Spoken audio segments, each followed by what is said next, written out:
Pada kali ini saya ingin membahas materi pelajaran hakikat ilmu kimia. Ya, jadi ini pendahuluan di pelajaran kimia biasanya. Apa itu ilmu kimia?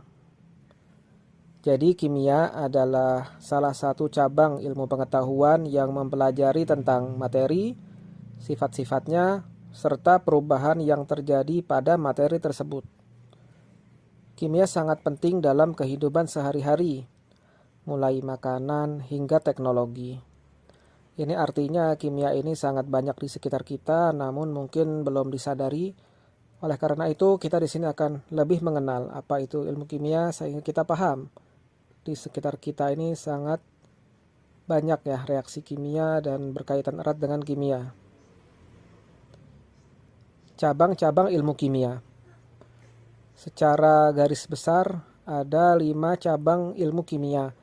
Walaupun nanti di antara cabang-cabang itu ada turunan-turunannya lagi ya. Untuk 5 cabang ini yang pertama adalah kimia organik, yaitu studi tentang senyawa yang mengandung karbon. Ya, jadi hidrokarbon itu termasuk kimia organik ya, seperti ya minyak-minyak, BBM, minyak bumi, ya itu plastik, nah itu kimia organik ya. Lalu kimia anorganik, yaitu studi tentang senyawa yang tidak mengandung karbon. Ya salah satu contohnya ya tentang logam-logam ya. Kemudian kimia fisika, yaitu mempelajari hubungan antara energi dan materi. Nah ini berkaitan erat dengan fisika ya, kimia dan fisika. Kimia analitik, yaitu menganalisis komposisi bahan kimia. Nah ini untuk yang di lab banget ini ya, lab untuk analisa itu biasanya ini spesialisasinya kimia analitik. Makanya biasanya ada sekolah yang memang khusus ya, kayak di biasanya sekolah menengah analis kimia. Nah, itu khusus untuk melakukan analisa-analisa kimia dari sampel. Dan yang kelima ada biokimia, yaitu studi tentang proses kimia dalam organisme hidup. Seperti nanti metabolisme pelajarannya ya. Nah, ini juga dasarnya ini nanti kita mempelajari reaksi-reaksi kimia dalam tubuh manusia.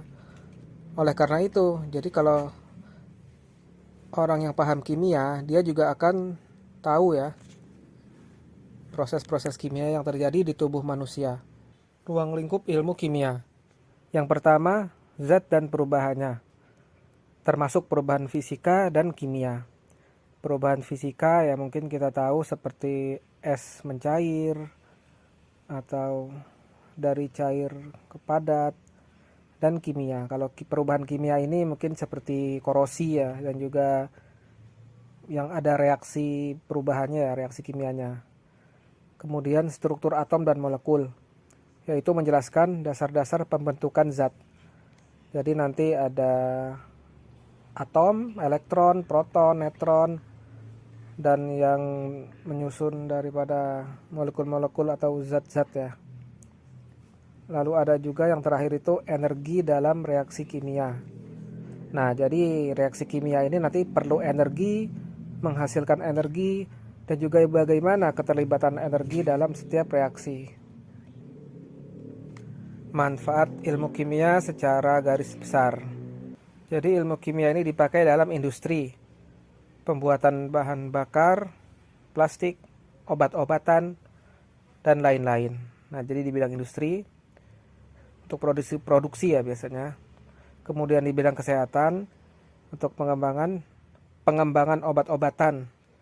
Jadi biasanya untuk pengembangan vaksin atau yang ya obat, karena obat-obatan ini farmasi itu memang dasarnya kimia ya. Dan juga teknik diagnostik.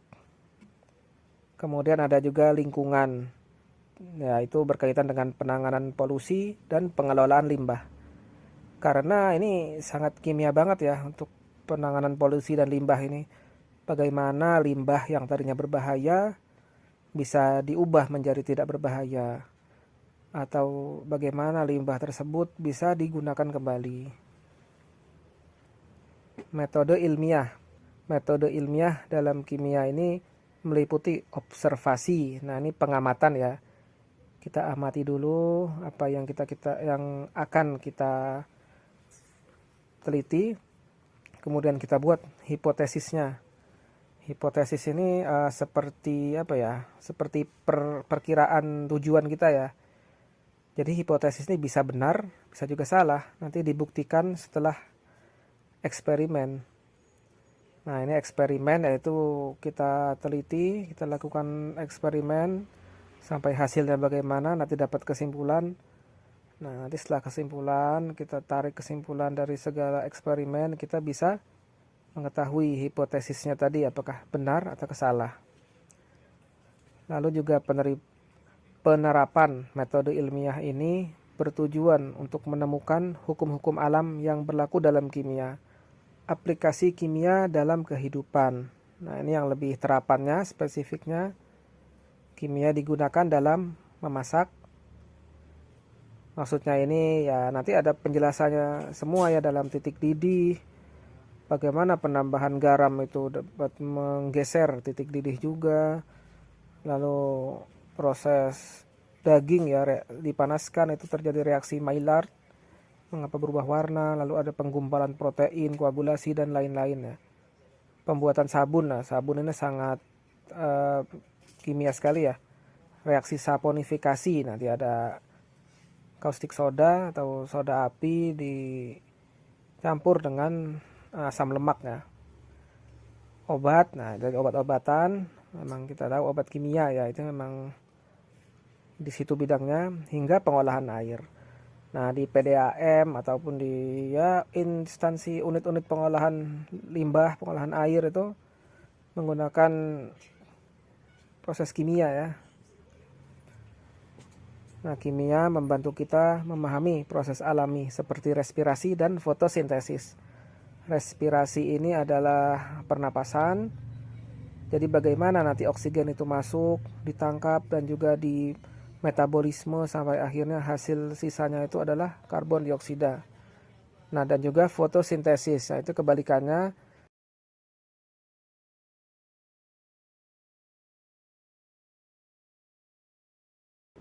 Fotosintesis menghasilkan oksigen pada tanaman. Kesimpulannya, kimia merupakan ilmu penting yang mempelajari segala hal tentang materi dan perubahannya. Nah, jadi tadi segala hal tentang materi dan perubahannya ini sangat umum, masih sangat luas ya. Karena di sekitar kita ini semuanya materi dan semuanya itu ya hampir selalu berubah memang. Lalu ilmu kimia memberikan kontribusi besar terhadap kemajuan teknologi, kesehatan, dan kualitas hidup manusia. Nah, bagaimana kualitas hidup manusia itu tadi hubungannya dengan kimia? Karena manusia ini membutuhkan berbagai hal penunjang yang dapat membantu mempermudah hidupnya. Nah, disinilah ilmu pengetahuan salah satunya kimia itu terus dikembangkan untuk bisa menghasilkan sesuatu yang bermanfaat dan mempermudah kehidupan manusia. Ya, ini daftar pustakanya, beberapa biasanya ada di bab awal-awal, semuanya tentang pendahuluan ya, introduction itu ada, mungkin nanti bisa dicari. Ya, terima kasih banyak, semoga saja bermanfaat. Jangan lupa bantu kami agar terus berkembang dengan subscribe. Terima kasih. Wassalamualaikum warahmatullahi wabarakatuh.